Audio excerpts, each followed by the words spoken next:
सप्ताह 4 तीसरा दिन बुधवार का दिन दिनांक 24 अगस्त 2022। हिंदी और गणित में जो कालांश है उसमें हिंदी में सबसे पहला कालांश है चित्र के बारे में अपनी भाषा में समृद्ध बातचीत। इसके लिए जो सामग्री की आवश्यकता है वो है चित्र चार्ट बरसात। शिक्षक के लिए मुख्य बात है कि वह अपरिचित शब्दों के स्थानीय अर्थ पर चर्चा करें। सुनिश्चित करें कि बच्चों द्वारा चित्र के बारे में बताई जा रही बातें और संबंधित अनुभवों को सभी अन्य बच्चे भी सुन रहे हैं। चित्र पर चर्चा करने से पहले कक्ष में वातावरण सौहार्दपूर्ण बनाएं।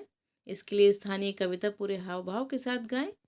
पिछले दिन की गई चर्चा को संक्षेप में दोहराते हुए बच्चों से कुछ सरल प्रश्न पूछें एवं बातचीत करें। चर्चा को आगे बढ़ाएं, नए बंद छोर और खुले छोर के प्रश्नों को पूछें। चित्र चार्ट पर आप दूसरे दिन कार्य करने के दौरान ये सुनिश्चित करें कि आप अधिक से अधिक खुले छोर के प्रश्न पूछें। आप प्रश्न पूछें और बच्चों को जोड़ों में उस प्रश्न पर बातचीत करने के लिए कहें। बच्चों को निर्देश दें कि जोड़ों में दोनों ही बच्चों को प्रश्न का उत्तर क्या लगता है इस पर बात करनी है। जब बच्चों ने जोड़ों में बात कर ली तब आप किसी 2-3 बच्चों को अपना उत्तर सभी के साथ साझा करने के लिए कहें। कोशिश करें कि हर बच्चे को 1 से 2 बार पूरी कक्षा में अपने उत्तर को साझा करने के मौके मिलें। लेखन के लिए आप बच्चों से चित्र चार्ट पर हुई चर्चा से कोई चित्र बनाने को कहें। बच्चों से उनके द्वारा बनाए गए चित्र को अपने साथी को दिखाने और उस पर थोड़ी बातचीत करने को कहें। शिक्षक देखें कि क्या सभी बच्चे इस गतिविधि में प्रतिभाग कर रहे हैं। जो नहीं कर रहे हैं उन्हें प्रतिभाग करने के लिए प्रोत्साहित करें। अब दूसरा कालांश है ध्वनि चेतना। शब्दों में शामिल ध्वनियों को पहचानना डिकोडिंग के लिए है ये। इसके लिए तैयारी है, चार्ट पेपर और मार्कर चाहिए होगा इसके लिए। शिक्षक देखें कि बच्चों को आपस में मिलकर कार्य करने के पूरे मौके दें। गतिविधि है बोलो बोलो कुछ तो बोलो। कक्षा में आप सहज वातावरण बनाएं। इसके बाद बच्चों को गोल घेरे में बिठाकर गतिविधि के निर्देश देते हुए बताएं कि उन्हें एक लाइन बोलनी है, बोलो बोलो कुछ तो बोलो। इसके बाद आप इसमें एक लाइन जोड़ते हुए बोलेंगे, सब्जियों के नाम तो बोलो। और आप एक सब्जी का नाम पहले सार्थक ध्वनियों में तोड़ते हुए बोलें और फिर पूरे शब्द को बोलें।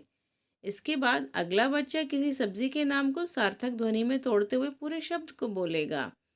अब आप खेल शुरू करते हुए बच्चे लाइनें बोले, बोलो बोलो कुछ तो बोलो। अब आप बोले सब्जियों के नाम तो बोलो। सब्जी के नाम को सार्थक ध्वनि में तोड़ते हुए बोलें, जैसे मटर। इसके बाद पूरा शब्द बोले मटर। इसी तरह अन्य सब्जियों के नाम बोलें। इसी क्रम में गतिविधि को तब तक जारी रखें जब तक सभी बच्चों को 2-3 बार बोलने का मौका न मिल जाए। गतिविधि में आए शब्दों को चार्ट पेपर पर बड़े और सुस्पष्ट अक्षरों में लिखकर कक्षा में उचित स्थान पर चिपकाएं। लेखन कार्य के लिए बच्चों से कार्यपुस्तिका के पाठ 21 पर कार्य करने को कहें और आवश्यकता अनुसार उनकी सहायता करें। शिक्षक देखें कि सभी बच्चे कार्यपुस्तिका में कार्य कर रहे हैं और यदि यदि नहीं कर पा रहे हैं तो उन बच्चों को पहचान कर उन्हें अगले कालांश में थोड़े और मौके दें और बातचीत कर उन्हें प्रोत्साहन दें। तीसरा कालांश है साझा और लोगोग्राफिक पठन का। इसमें बिग बुक से पठन होगा। इसके लिए शेर की गुफा जो कहानी है उसकी आवश्यकता होगी। पहले भी एक कहानी बच्चों को पढ़ाई जा चुकी है पिछले हफ्तों में। शिक्षक बिग बुक की कहानी को पहले से पढ़ लें। कालांश की शुरुआत में बच्चों को सहज करें। पिछले दिन हुई चर्चा का दोहराव कुछ प्रश्नों को पूछकर सरल चर्चा के द्वारा करें और कहानी को एक बार आदर्श रूप से पूरे हाव भाव उतार चढ़ाव एवं प्रवाह के साथ पढ़ें। शिक्षक देखें कि सभी बच्चे गतिविधि में शामिल हों और सभी बच्चों की बातों को वो ध्यान से सुनकर उसकी सकारात्मक प्रतिक्रिया दें। बिग बुक से पठन करने के लिए आप बच्चों को अपने साथ साझा पठन करने के लिए कहें। पढ़ने के दौरान आप उन जगह पर रुकें जहां बच्चे कहानी या चित्रों के आधार पर खुद से कुछ शब्द जोड़ सकें। इस प्रक्रिया को 2-3 बार दोहराएं। बच्चों से कहानी के ऊपर थोड़ी और बातचीत करें। खुले छोर के प्रश्न पूछें। अंत में पिछले दिन जो शब्द चार्ट पेपर में आपने लिखे थे बच्चों को उन्हें पढ़ने का अभ्यास दें। शिक्षक देखें क्या सभी बच्चे कहानी समझ पा रहे हैं। यदि नहीं समझ पा रहे हैं तो अगले दिन फिर जब बिग बुक पर काम हो तो उन बच्चों पर अधिक ध्यान दें।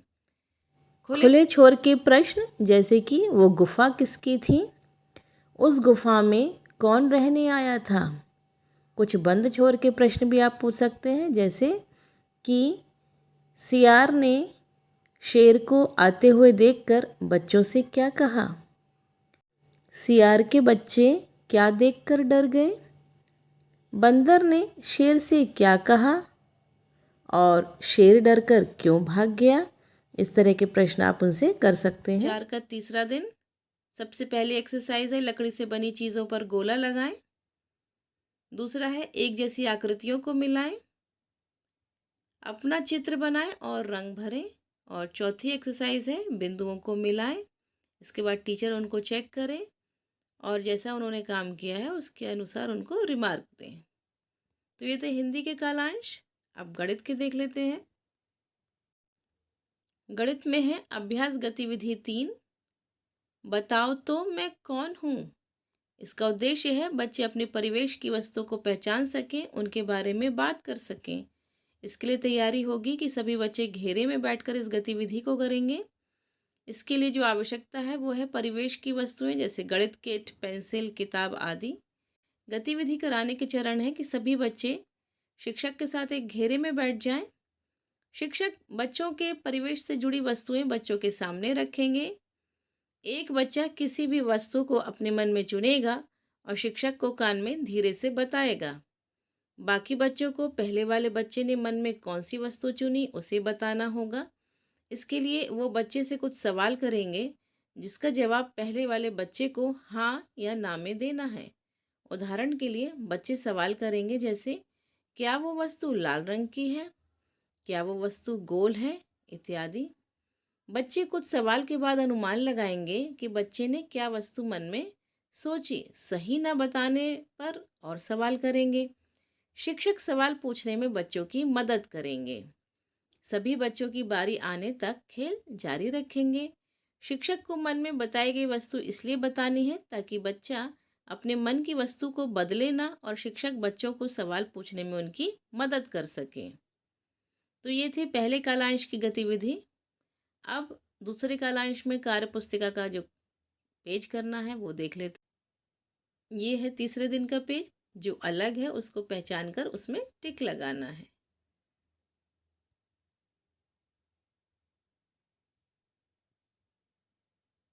बच्चों को स्वयं करने की और अंत में तीसरे कालांश में जो गतिविधि हमने गणित के पहले कालांश में की थी वही दोहरानी है।